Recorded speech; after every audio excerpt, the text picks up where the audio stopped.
In their most recent direct, Nintendo showed us another glimpse at Hyrule Warriors Age of Imprisonment. This time, though, it was more than just a glimpse.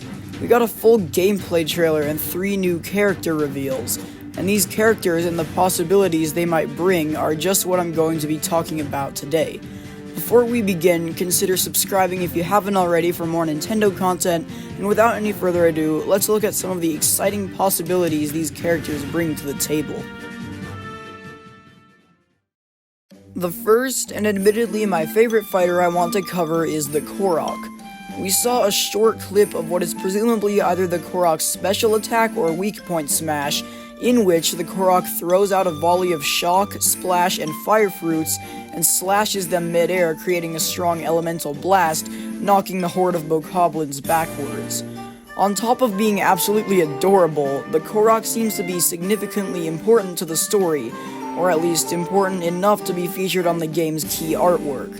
They are seen using a small forest dweller's sword, suggesting that their gameplay will be a unique twist on the classic one-handed weapon style like Teriko and Master Koga in Age of Calamity. That's all the trailer really shows us about the new Korok fighter, so all we know is that they are brave, use a sword, and are somewhat important to the story. This is going way off the ledge with speculation, but later in the trailer we see the new Construct character flying through the open sky and weaving through a Gleeok's heads, which to me suggests that this game will feature aerial combat, something which Age of Calamity only toyed with through Rivali. Now I know what you're thinking, what does the concept of aerial battles have to do with our little Korok friend? Well, in the Wild Era games, many Koroks can be found flying in the air using leaf propellers, which leads me to think of some really fun and creative gameplay mechanics for our little friend.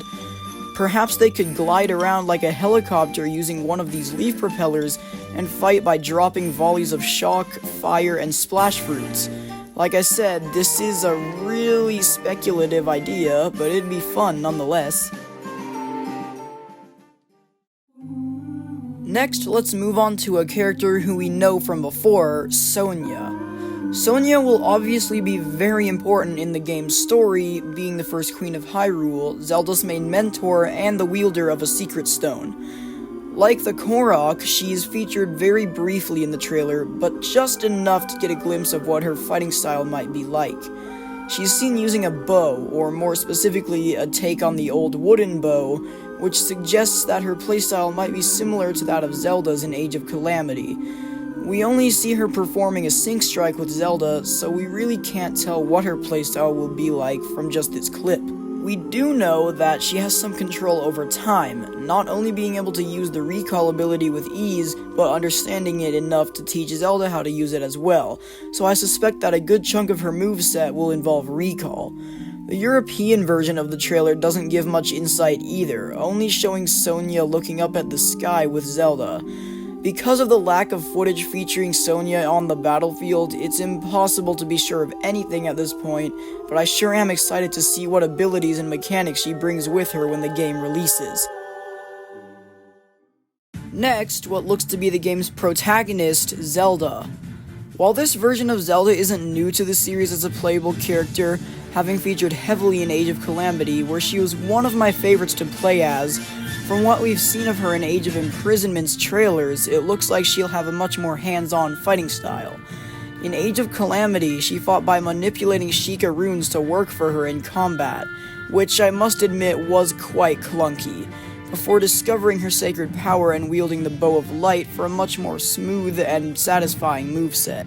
In Age of Imprisonment, however, it looks like she'll be using a short sword for close combat and a bow for ranged combat. Throughout the trailers, we've seen a lot of her movesets and special attacks, and from what I've seen, it seems to be a mix of both her Bow of Light style from Age of Calamity and Link's one-handed weapon style. As with most protagonist characters in Warriors games, she appears to have quite a complex moveset. We see her performing a combo consisting of 3 consecutive Y moves followed by 2 X moves on a horde of bokoblins. Because of her versatile moveset, I'm really looking forward to what she has to offer. Like Sonia, she too is able to use recall, so it is almost certain that her combat style will involve recalling her weapon. We've already seen it in the first trailer, where she uses it in a special attack on a Lionel. Zelda has never disappointed me as a playable character, and this looks like it might be her best playable moment so far. There are a variety of characters who I didn't have enough information on to make their own sections, so I decided to clump them into this one. Let's start with the sages.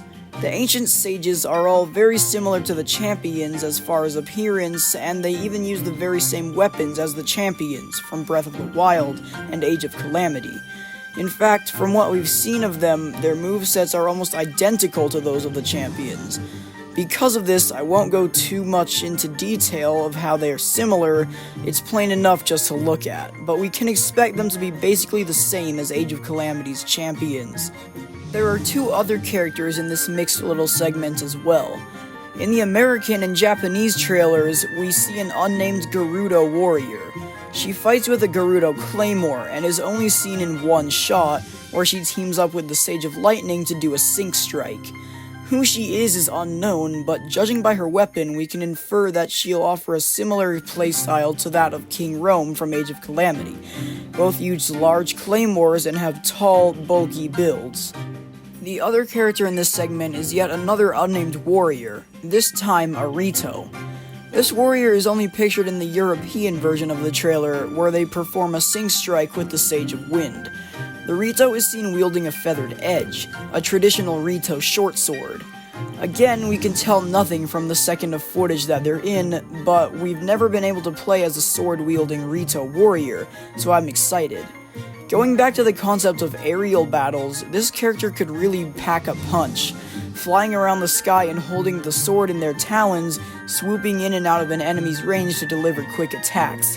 These characters have me interested, and like the others, have me really wondering about what innovations they'll bring along with them. Now let's talk about Rauru and his older sister Mineru.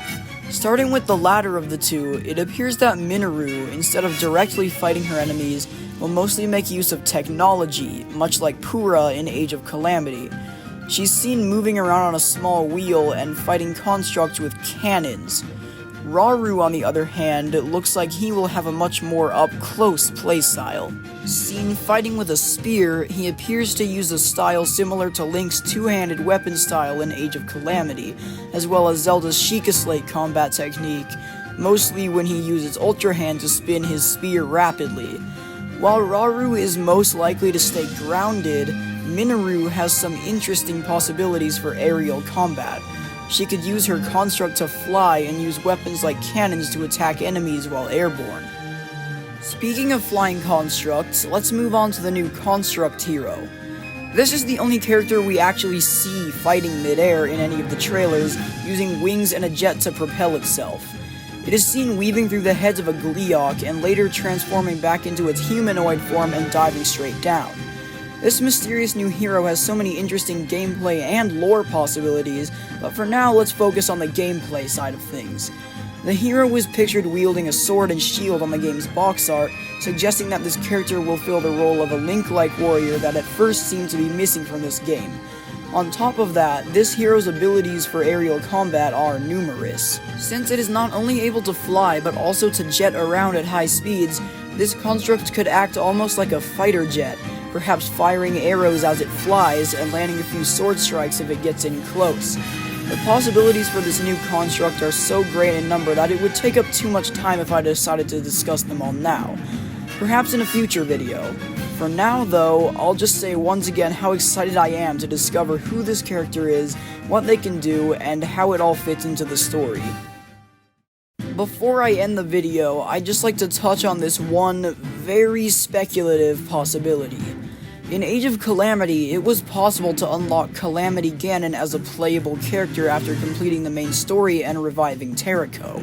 I will admit, I never play as Calamity Ganon because I like for my gameplay to make canonical sense, but it is quite fun to play around with nonetheless.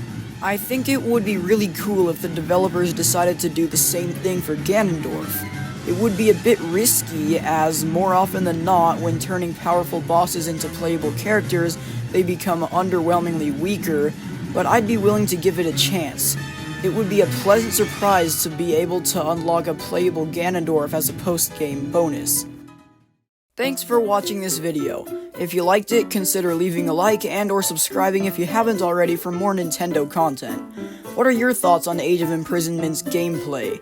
I'd like to hear your ideas, so please let me know in the comments. Thanks again, everyone, and remember, a sword wields no strength unless the hand that holds it knows courage.